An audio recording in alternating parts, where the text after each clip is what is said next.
चलिए आज जरा टाइम ट्रैवल करते हैं, एक ऐसे महान रणनीतिकार से मिलते हैं जिनकी नीतियां आज भी उतनी ही रेलेवेंट हैं जितनी सदियों पहले थीं।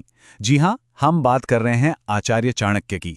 और आज हम देखेंगे कि कैसे उनकी पुरानी बुद्धिमानी आज के इस कॉम्पिटिटिव सेल्स वर्ल्ड में एक अचूक हथियार बन सकती है। तो सवाल ये उठता है कि क्या वाकई 2300 साल पुराना कोई ग्रंथ आज के सेल्स प्रोफेशनल्स के काम आ सकता है? यकीन मानिए, इसका जवाब आपको हैरान कर देगा। तो चलिए इस एंशिएंट विजडम के खजाने में उतरते हैं और देखते हैं कि ये रणनीतियां आज भी कैसे काम करती हैं। बिक्री की जर्नी वो बातचीत शुरू होने से बहुत पहले ही शुरू हो जाती है। सबसे पहला और सबसे जरूरी कदम है सही ग्राहक को पहचानना। यहीं से सारी कामयाबी की नींव रखी जाती है। चाणक्य की बात यहां एकदम क्रिस्टल क्लियर है, अपनी एनर्जी सही जगह लगाओ। अब बाजार में इसका मतलब क्या है? अपना टाइम और एफर्ट सही कस्टमर पे लगाओ। हर किसी के पीछे भागने से सिर्फ थकान होगी, रिजल्ट्स नहीं मिलेंगे। और पता है, चाणक्य की यही जो विजडम है, आज के जमाने में इसे कहते हैं लीड क्वालिफिकेशन। याद रखिए, हर इंक्वायरी करने वाला आपका ग्राहक नहीं है। हमें उन लोगों को पहचानना सीखना होगा जो सच में खरीदने के लिए सीरियस हैं, और अपनी सारी एनर्जी उन्हीं पर लगानी होगी। अब यहां शत्रु का मतलब ये नहीं कि कस्टमर आपका दुश्मन है, नहीं।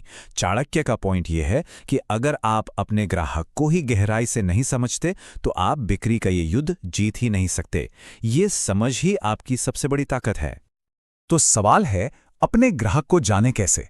बस ये 3 सवाल। वो कौन है, उनकी जरूरत क्या है, और सबसे इंपॉर्टेंट उनकी मजबूरी क्या है। देखिए, जरूरत हो सकती है एक नया फोन, लेकिन मजबूरी है कि पुराना फोन टूट गया है और कल एक जरूरी क्लाइंट कॉल है। मजबूरी वो चीज है जो सेल को तुरंत करवाती है। ठीक है, तो एक बार सही ग्राहक मिल गया, अब आता है अगला स्टेप, मतलब बातचीत। यहां साइकोलॉजी और कम्युनिकेशन की कला काम आती है। देखिए, यहां चाणक्य क्या कह रहे हैं कि क्या कह रहे हैं उससे ज्यादा जरूरी है कैसे कह रहे हैं। आपकी बात कितनी भी सही क्यों ना हो, अगर उसे कहने का तरीका गलत है तो सामने वाला उसे कभी एक्सेप्ट नहीं करेगा। सेल्स में ना अक्सर लोगों को लगता है कि ज्यादा बोलना या जोर से बोलना वही इफेक्टिव है, पर असलियत में पावर आती है शांत और साफ आवाज से।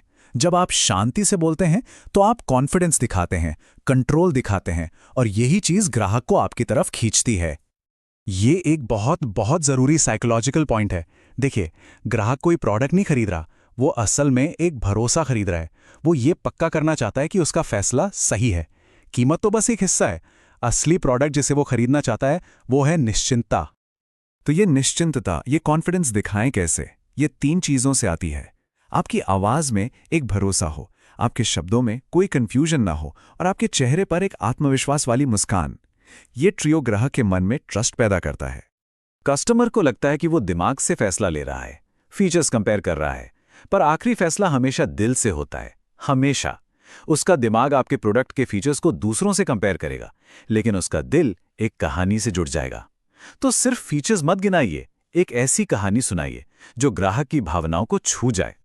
सेल्स में सबसे बड़ी रुकावट प्रोडक्ट की कमी नहीं होती, बल्कि ग्राहक का डर होता है। अगर इस डर को पहचान कर उसे दूर कर दिया तो समझ लीजिए सेल लगभग पक्की है। ये वो 3 डर हैं जो हर ग्राहक के दिमाग में घूमते रहते हैं। क्या मेरा पैसा बर्बाद हो जाएगा? कहीं मेरे साथ कोई धोखा तो नहीं हो रहा? और क्या मुझे बाद में अपने इस फैसले पर पछताना पड़ेगा? और इन तीनों डरों का एक ही बहुत सिंपल लेकिन पावरफुल सॉल्यूशन है। सिर्फ ये एक लाइन, अगर आपको ये पसंद नहीं आया तो मैं इसे बदल दूंगा। ये ग्राहक को तुरंत सिक्योरिटी और ट्रस्ट देती है। ये दिखाता है कि आप अपने प्रोडक्ट के पीछे खड़े हैं और रिस्क ग्राहक का नहीं, आपका है। एक कामयाब बिजनेस सिर्फ एक सेल पर नहीं टिकता, वो बनता है लॉन्ग टर्म रिलेशनशिप्स पर। तो अगला पड़ाव है ग्राहक को लॉयल बनाना। ये सप्लाई एंड डिमांड का सीधा साधा नियम है। जो चीज हर गली नुक्कड़ पर मिलती है उसकी वैल्यू कम लगती है ना, है ना? इसलिए कभी कभी लिमिटेड अवेलेबिलिटी का एहसास कराना जरूरी होता है। ये आज का आखिरी पीस है जैसी लाइन तुरंत एक अर्जेंसी पैदा करती है। सोचिए, लोग अनजानों से सामान खरीदने में हिचकिचाते हैं। ट्रस्ट बनाने के लिए जान पहचान जरूरी है। जब लोग आपको और आपके ब्रांड को जानने लगते हैं तो वो नेचुरली आप पर ज्यादा भरोसा करते हैं। और आज के डिजिटल जमाने में अपनी पहचान बनाना तो और भी आसान हो गया है। आपकी दुकान का फ्रंट लुक, आपके इंस्टाग्राम पेज की एक्टिविटी और यहां तक कि आपका व्हाट्सएप स्टेटस भी आपकी पहचान और इन्फ्लुएंस बनाने में मदद करता है। तो ग्राहक को वापस आने की आदत कैसे डालें? उन्हें एक ऐसा एक्सपीरियंस दीजिए जिसे वो भूल ही ना पाएं। सेल के बाद एक छोटा सा व्हाट्सएप फॉलोअप या अगली बार आने पर उन्हें उनके नाम से बुलाना, ये छोटी छोटी बातें एक कस्टमर को एक लॉयल फैन में बदल देती हैं। चलिए अब आते हैं आखिरी और सबसे स्ट्रैटेजिक हिस्से पर। यह सिर्फ एक सेल्स पर्सन होने के बारे में नहीं है, ये एक बिजनेस बिल्डर बनने के बारे में है। ये चाणक्य का शायद सबसे गहरा सूत्र है। सोचिए, अगर पूरा बिजनेस सिर्फ एक इंसान पर टिका है तो उसकी ग्रोथ की एक लिमिट है। वो इंसान बीमार पड़ सकता है, छुट्टी पर जा सकता है और ग्रोथ वहीं रुक जाएगी। असली अनलिमिटेड ग्रोथ तब होती है जब एक इंसान नहीं बल्कि एक सिस्टम काम करता है।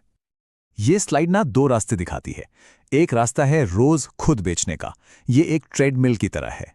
आप भागते रहेंगे, थक जाएंगे, पर कहीं पहुंचेंगे नहीं। और दूसरा रास्ता है एक सिस्टम बनाने का।